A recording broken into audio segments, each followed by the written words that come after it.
नमस्कार। समसामयिक विषयों पर आपके पसंदीदा कार्यक्रम विशेष में आपका स्वागत है। मैं हूं दीपक डोभाल। इतिहास गवाह है कि जुल्म और असमानता के खिलाफ मानव चेतना जब जिंदा हुई है तो संसार के सामने गांधी और मंडेला सामने आए हैं। ये चेतना पूरे समाज को अंधेरे से उजाले की ओर ले जाती है। 27 साल तक जेल की यातनाओं से भी न टूटने वाले और रंगभेदी हुकूमत को उखाड़ फेंकने वाले दक्षिण अफ्रीका के पूर्व राष्ट्रपति नेल्सन मंडेला ने यह साबित कर दिया कि जंग हथियारों के बिना भी लड़ी और जीती जा सकती है। मंडेला ने नस्ल भेद को न केवल दक्षिण अफ्रीका से बल्कि पूरी दुनिया से उखाड़ फेंकने में एक बड़ी भूमिका अदा की।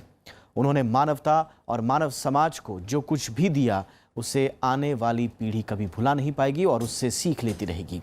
जीवन भर महात्मा गांधी के विचारों और आदर्शों से प्रभावित रहे नेल्सन मंडेला ने शांति, भाईचारे और समानता का एक ऐसा पाठ दुनिया को पढ़ाया जो मिसाल बन गया है।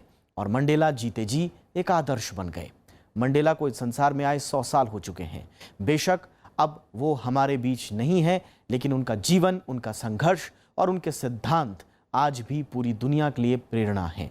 विशेष में आज याद करेंगे नेल्सन मंडेला को, जानेंगे उनके जीवन को, उनके विचारों को और उन पर महात्मा गांधी के प्रभावों को। तो शुरू करते हैं आज का विशेष।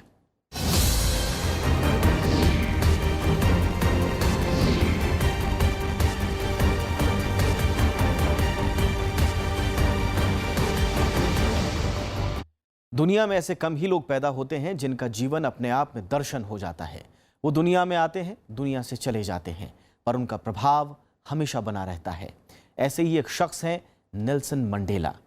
उनकी जयंती पर दुनिया उन्हें याद कर रही है। आइए हम भी याद करते हैं मदीबा को। विरासत पाने के लिए खून का, जाति का या देश का रिश्ता होना जरूरी नहीं होता। विरासत मिलती है अपने कामों और सोच से। महात्मा गांधी की विरासत को आधुनिक युग में अगर किसी शख्स ने आगे बढ़ाया तो वो थे नेल्सन मंडेला। मंडेला यानी अफ्रीकी लोगों के लिए प्यारे मदीबा और दुनिया के लिए अश्वेतों का गांधी।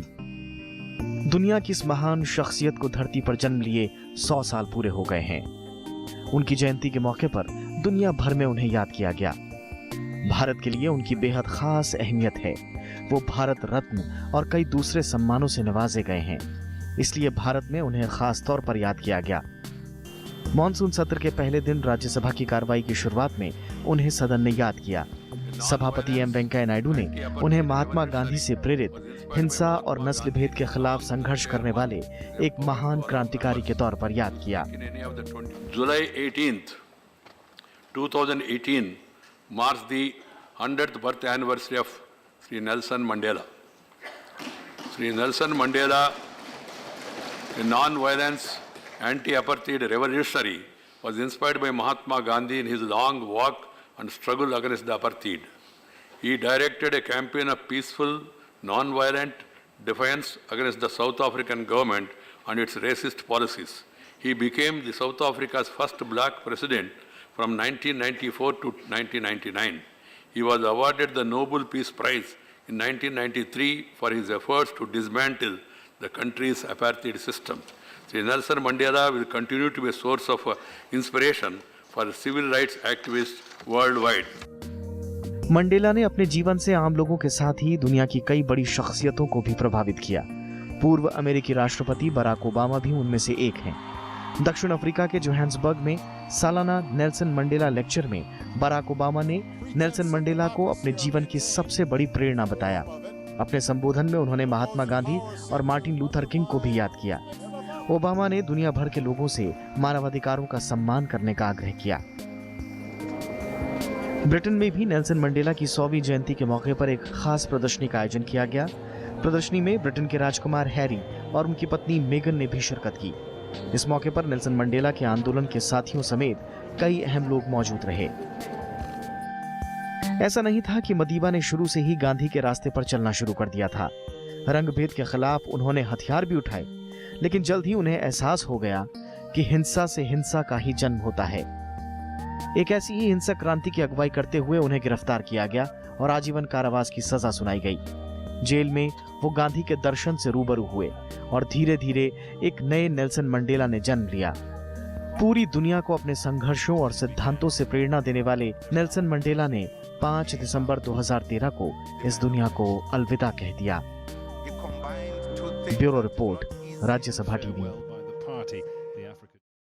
और नस्ल भेद के खिलाफ नेल्सन मंडेला की लड़ाई को आज भी दुनिया याद करती है और एक प्रेरणा के तौर पर हमेशा उसे याद भी किया जाता रहेगा।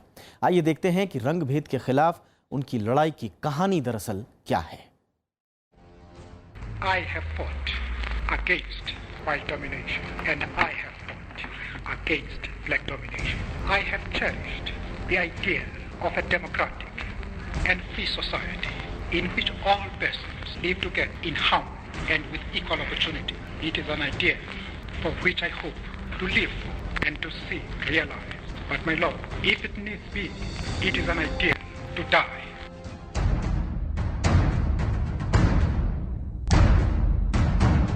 उन दिनों दक्षिण अफ्रीका में नस्लवाद और रंग भेद अपने चरम पर था।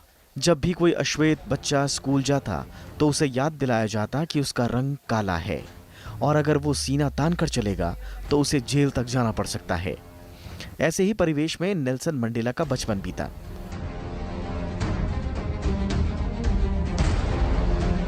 सोलह साल की किशोर उम्र में मंडेला ने देखा कि उनके अपने ही देश में अपने ही लोग गुलामों की तरह जीवन जी रहे हैं और दक्षिण अफ्रीका के निवासी गोरों के बनाए कानूनों का पालन करने को मजबूर हैं।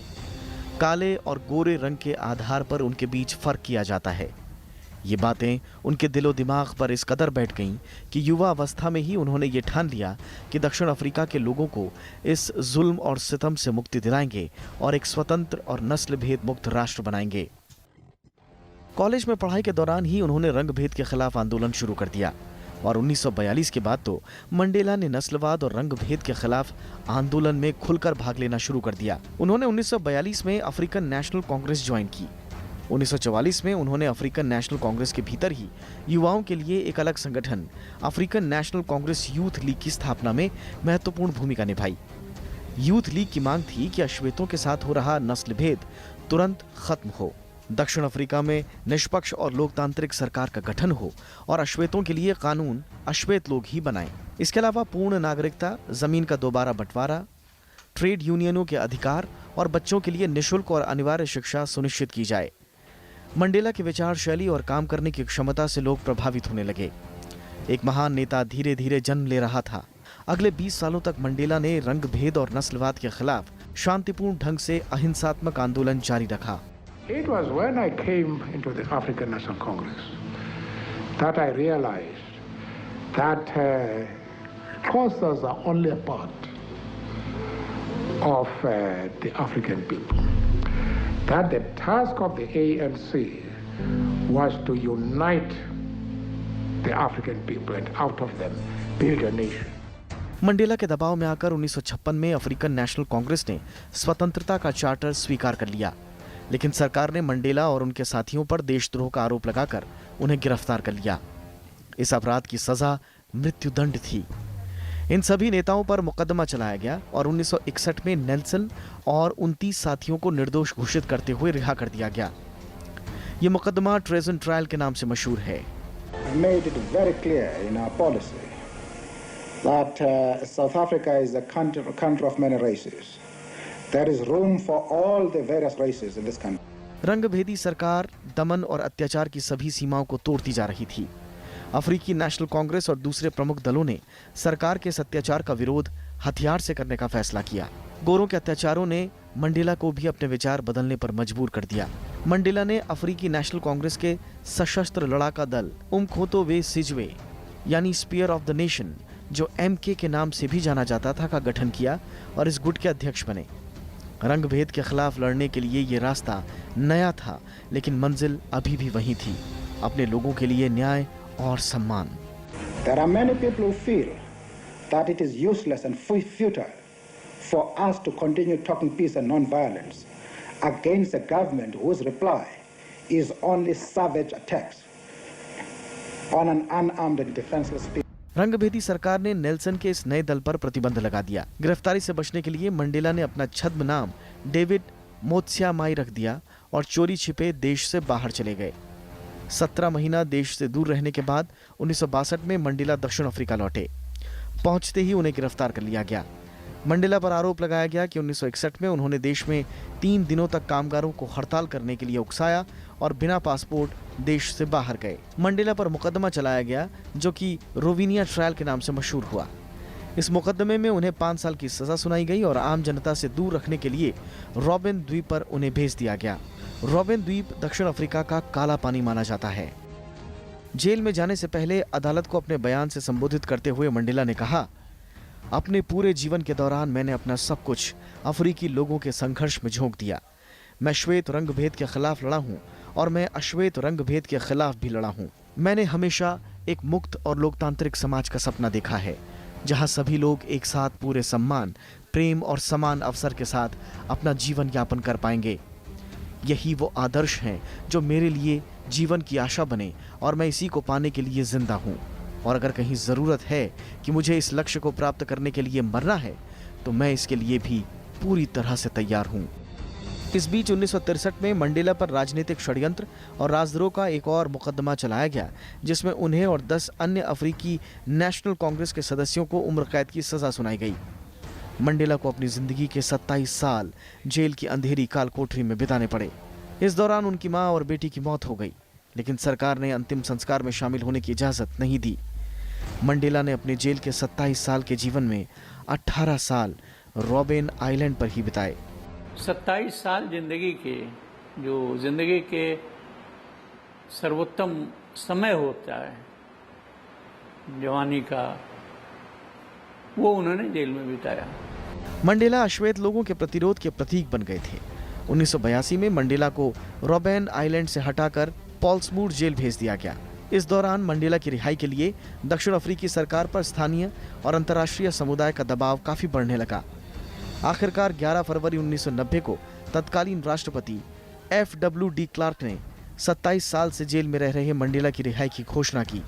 इसके साथ ही अफ्रीकन नेशनल कांग्रेस पर लगाए गए प्रतिबंधों को भी गोरी सरकार ने हटाने का ऐलान किया। दक्षिण अफ्रीका के इतिहास में ये एक ऐतिहासिक दिन था। एक तरह से ये मंडेला और उनके आंदोलन की जीत और रंगभेदी सरकार की हार थी।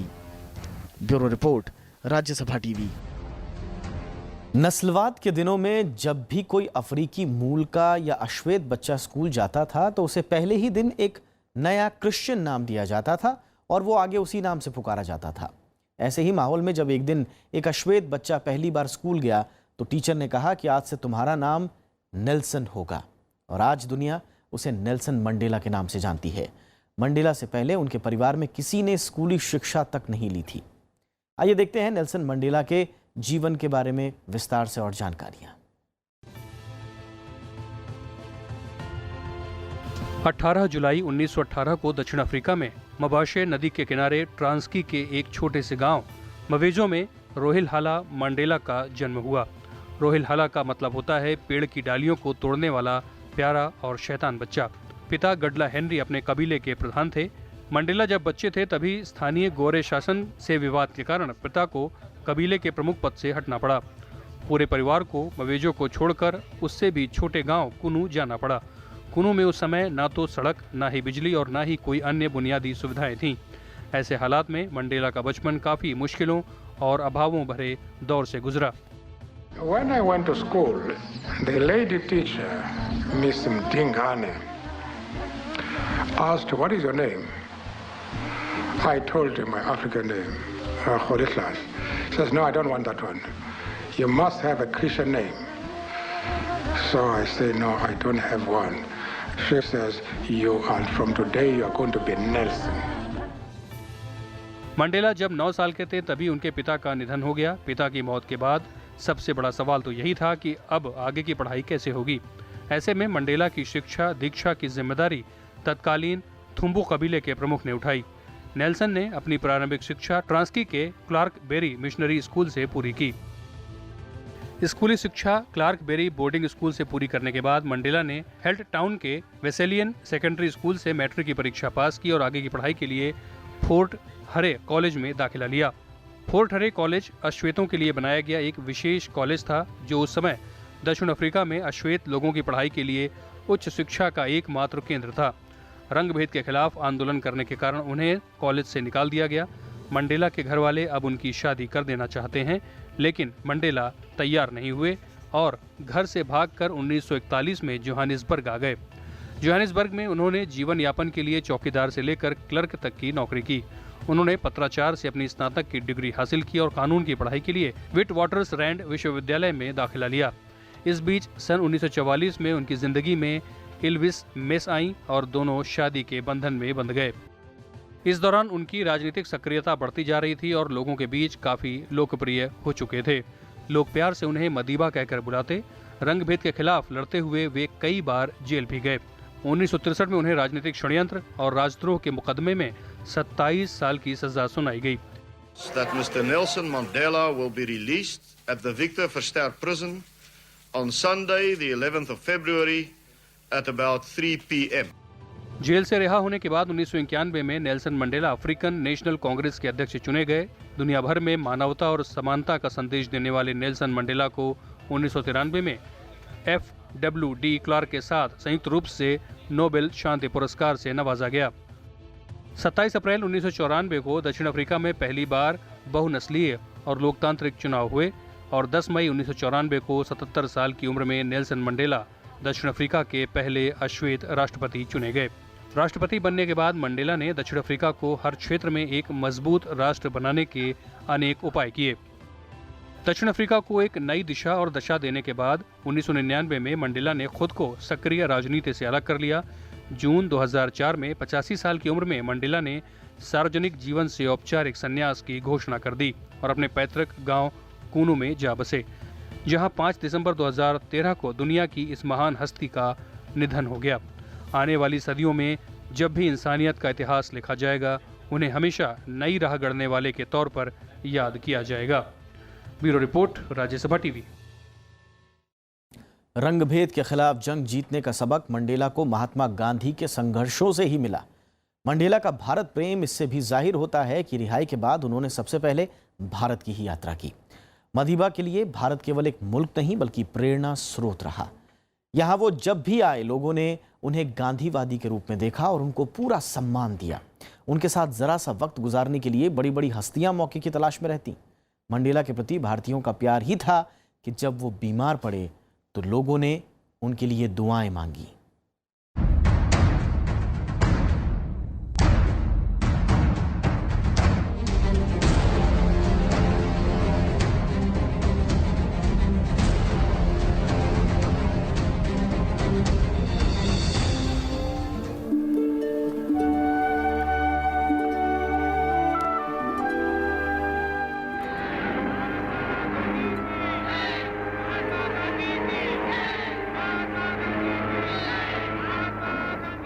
ये वो दौर था जब पूरी दुनिया महात्मा गांधी से प्रभावित हो रही थी।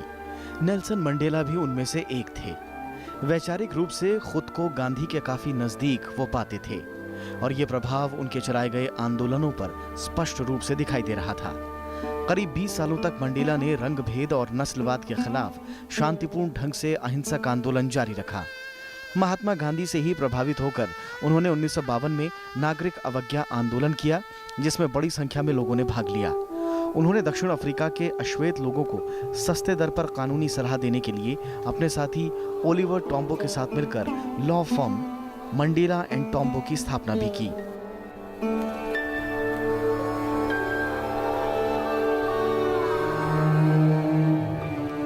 शुरुआती जो जीवन है मंडेला साहब का, वो अहिंसात्मक आंदोलन में ही विश्वास रखने वाला था। ये शाह विलियम मैसेकर था जिसकी वजह से मंडेला साहब ने अपने राजनीतिक जीवन में जो एक अहम डिसीजन लिया, उसको बोलते हैं साउथ अफ्रीका में उमकांथा वी सिजवी, जिसका इंग्लिश ट्रांसलेशन है फियर ऑफ द नेशन, कि जो इस देश का नवयुवक है अब उसको हथियार उठा के लड़ाई करनी पड़ेगी। लेकिन इसके बाद इस डिसीजन को लगभग 8 साल के बाद 1970 में मंडेला साहब ने जब अपना एक पत्र लिखा तो उसमें माना उन्होंने कि नहीं, जो ये डिसीजन था उमकांथा वी सिजवी, इस डिसीजन को जो है वो मैंने उस समय पे लिया था, लेकिन मैं आज भी अहिंसात्मक आंदोलन में विश्वास रखता हूँ। गांधी जी ने पहले सत्याग्रही और बाद में महात्मा गांधी बनने की यात्रा दक्षिण अफ्रीका से ही शुरू की। विश्व को दूसरा गांधी भी इसी धरती ने नेल्सन मंडेला के रूप में दिया। गांधी ने दुनिया को अहिंसा और असहयोग से, औपनिवेशिक अत्याचार और अन्याय से लड़ना सिखाया, तो नेल्सन मंडेला ने शक्तिहीन और कुचले हुए अश्वेत समाज को एकजुट कर शक्तिशाली, सामंतवादी और नस्लवादी ताकतों से लड़ना सिखाया। गांधी के स्वदेश लौटने के बाद भी अफ्रीका में अश्वेतों के खिलाफ अन्याय जारी रहा, लेकिन गांधी की प्रेरणा से यह मंडेला का ही संघर्ष था कि दक्षिण अफ्रीका में अश्वेतों को वोट देने का अधिकार मिला। उनके संघर्ष ने बड़ी संख्या में वहां रह रहे भारतीयों को भी ये हक दिया।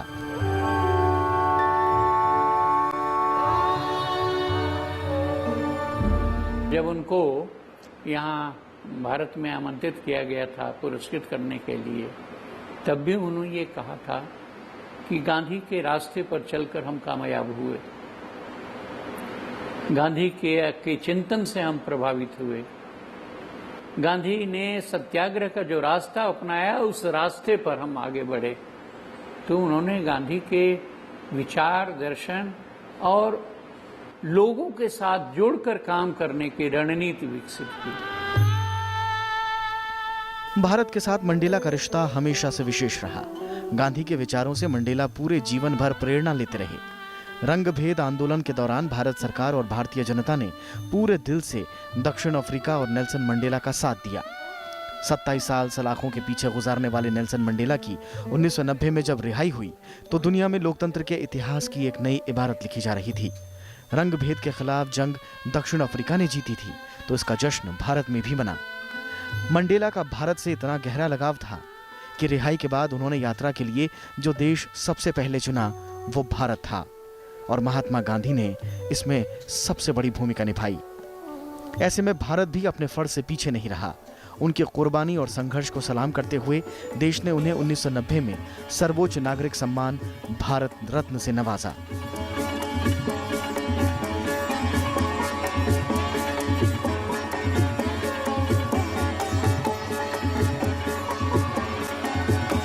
बाद में 1996 में इंदिरा गांधी अंतर्राष्ट्रीय शांति और सद्भाव पुरस्कार से भी उन्हें सम्मानित किया गया। 2008 में उन्होंने महात्मा गांधी अंतर्राष्ट्रीय सामंजस्य और शांति पुरस्कार से नवाजा गया।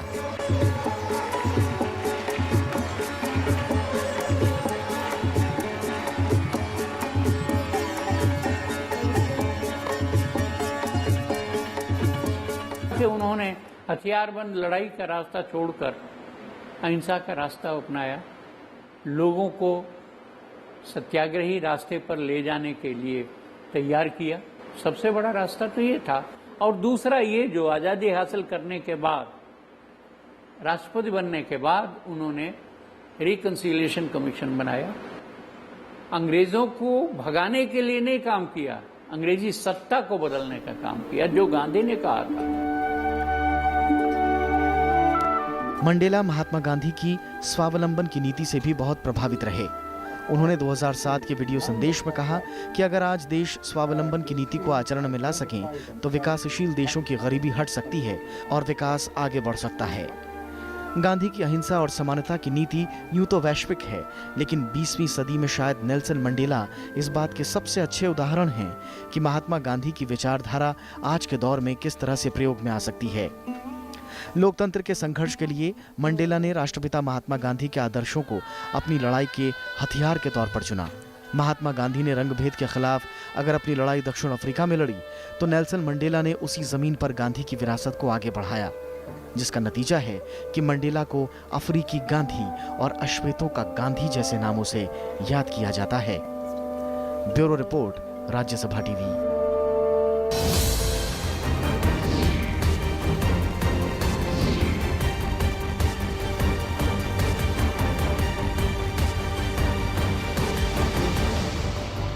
तो ये था आज का विशेष, लेकिन आपको याद दिला दें, हमारा ये कार्यक्रम आप YouTube पर भी देखना ना भूलें और वहां पर आपकी प्रतिक्रियाओं का हमें हमेशा इंतजार रहता है। नमस्कार।